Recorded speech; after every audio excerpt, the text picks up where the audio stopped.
Welcome to National Manufacturing Week in Austech 2019. But right now I'd actually like to welcome Uncle Colin Hunter of the Wurundjeri people to do the Welcome to Country. Colin.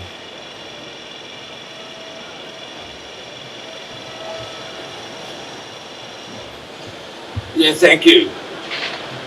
Look, I'd like to start off by acknowledging that this morning we are meeting on the lands of my ancestors, the Wurundjeri people, and I want to take this opportunity to pay my respects to my elders, both past, present and emerging, elders from all nations, but I want to pay my respects to everyone gathered this morning. Wominjeka, welcome. Wurundjeri Balik, Iman Kondi Bik. The Wurundjeri people welcome everyone to land today. Wurundjeri, no, Buddha War, Kondi Nek Nak Dubin and Big Balik War Chilikan. The Wurundjeri people want to look after and protect the land as they did long before. Wurundjeri country extends from the inner city of Melbourne. It goes across the mountain to the Great Dividing Range, west to the Werribee River, south to the Mordialloc Creek and east to Mount Borbor.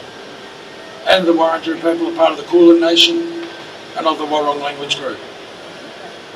Hello, my name is Colin Hunter Jr. or Woolert, meaning possum, a name given to me by my grandmother as a young boy. I'm a proud and passionate 7th generation Wurundjeri man and a direct descendant of Bibijan, who was Nalangeta, or head of the tribe at time at first settlement. And it's through my grandmother, Gumbriar, meaning white dove, or only tiny or Nanishu was known to us, Mob, that I've got Aboriginal culture and heritage in my life today, so for that I say thanks, Nan. My grandmother was one of the last of the Aboriginal people born in the early 1920s, up at Corondeck Mission in Healesville, before she got pushed up the Barramunda River in New South Wales. In Aboriginal culture, a great deal of respect is given to the land, the plants and animals alike. And I've got my beautiful gum leaves. I'm just going to leave them, I'll leave them on that chair there, I'll leave them somewhere around here. And if you get an opportunity to move around today, take a nice one and put it in your pocket for the day, please. The significance of those will keep you safe for long country and give you the access to the resources while you're on country. And while you're on Wurundjeri country, you're welcome to the traditional lands and the waterways of the Wurundjeri people. So Wominjeka, welcome, enjoy the day, thank you. Thank you, Uncle Colin Hunter of the Wurundjeri people. So on behalf of Reed Exhibitions Australia, welcome to our 20th edition of National Manufacturing Week. This year's 2019 edition of National Manufacturing Week takes place in a time of change and evolution for the manufacturing sector. And what better way to celebrate this evolution than a week-long education and technical forum such as right in front of you.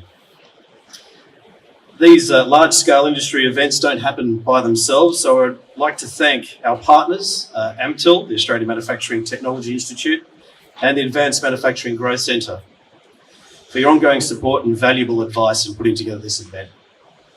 I'd also like to thank our wonderful Reed Exhibitions team, in particular Anna-Maria Fost and Philippa Shepard, for putting together this very high-level conference program. Thank you for your hard work. I do hope you enjoy the coming days of National Manufacturing Week in Austech, discover new innovations for your business from our hundreds of exhibitors, and I encourage you to network with your peers by joining us at the networking function tomorrow night at the Brow House in South Wharf from 6:15. Right now, I'd like to introduce the chair for this morning's opening session, Jens Gonneman. Jens has been Managing Director of the AMGC since 2016. He brings extensive experience from overseeing large manufacturing operations in Australia and Europe.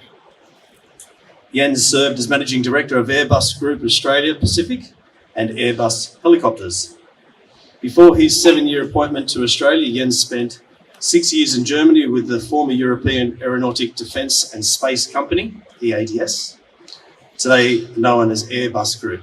He was the head of the CEO's office in Germany, and before that in charge of solder and parafoil systems with the Defence Division. And if you really want to know Jens better, ask him about parachuting. So I've been told, lots of stories there. So ladies and gentlemen, please welcome Jens to the stage to chair today's sessions. Thank you.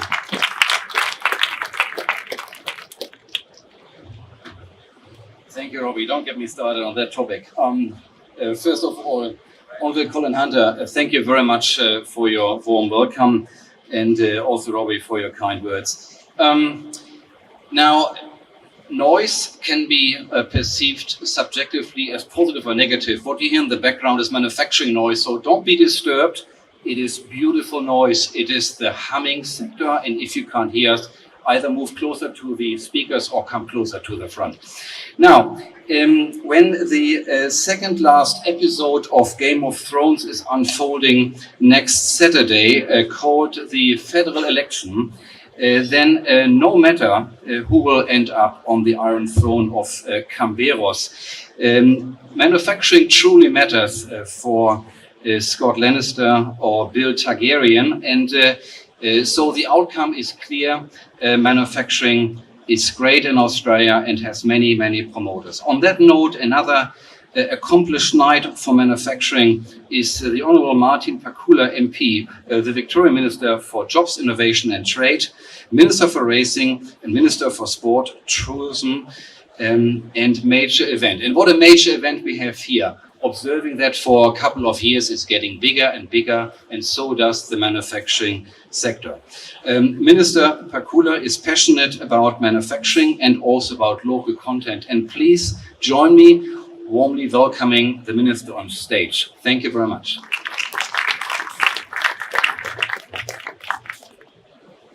Thank you, Jens. I got all the Game of Thrones jokes. So. I would like to begin by acknowledging the traditional owners of the land on which we're gathered, pay my respects to elders past and present, and to thank Colin Hunter for his welcome to country. I'd like to acknowledge Robbie Clark, the Exhibition Director from Reed Exhibitions, Shane Infanti, the CEO of AMTIL, Peter King, the CEO of the Melbourne Convention and Exhibition Centre, and to you, Jens, the Managing Director of the Advanced Manufacturing Growth Centre, thank you for your warm introduction. And it's wonderful to be back at National Manufacturing Week. It's our largest gathering of manufacturing decision makers under one roof, and this year marks its 20th anniversary. Manufacturing's had a central role in the Victorian economy for many, many decades now, and it's a central role which is continuing to evolve. And it's fitting, therefore, that the theme of 2019 National Manufacturing Week is industrial evolution, because over the next 4 days, our manufacturing community will come together to be inspired and to gain insights into the latest of technology and the latest in ideas. And this provides an opportunity to connect with over 10,000 people from across the industry and to hear from a wide range of expert speakers. Here in Victoria, manufacturing, this sector employs more people than in any other state, over 270,000 jobs. It's still, despite so many people over such a long period of time prematurely predicting the demise of the sector, it's still the cornerstone of the state economy. It contributes over $30 billion to gross state product. Annual exports are valued at almost $20 billion. It is still fundamental to our state's economic future. But apart from that, it is a major driver of innovation. It's a major driver of productivity improvement. And I think it's going to remain that way for a long, long time to come. We lead the nation for business expenditure on R&D. We lead the nation in terms of expertise in design and engineering across the sector. And the transition to advanced manufacturing continues to generate demand for high-skilled professional, vocational, scientific and technical jobs.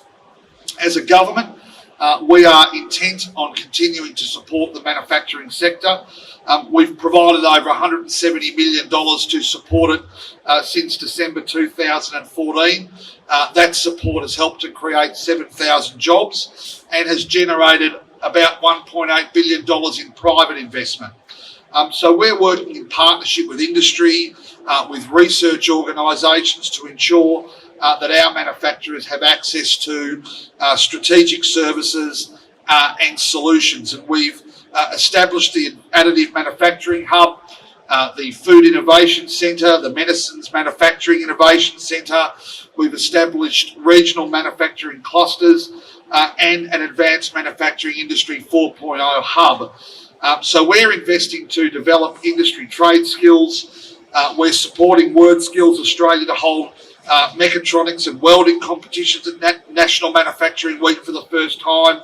And tonight, of course, we will recognise Victorian businesses and individuals that have demonstrated exceptional leadership and innovation in manufacturing at the Victorian Manufacturing Hall of Fame Awards. So on so many different levels, I would like to think that government is demonstrating not just its support for manufacturing, but its faith in manufacturing as a cornerstone of the Victorian economy in the decades to come. So I want to congratulate National Manufacturing Week for achieving 20 years.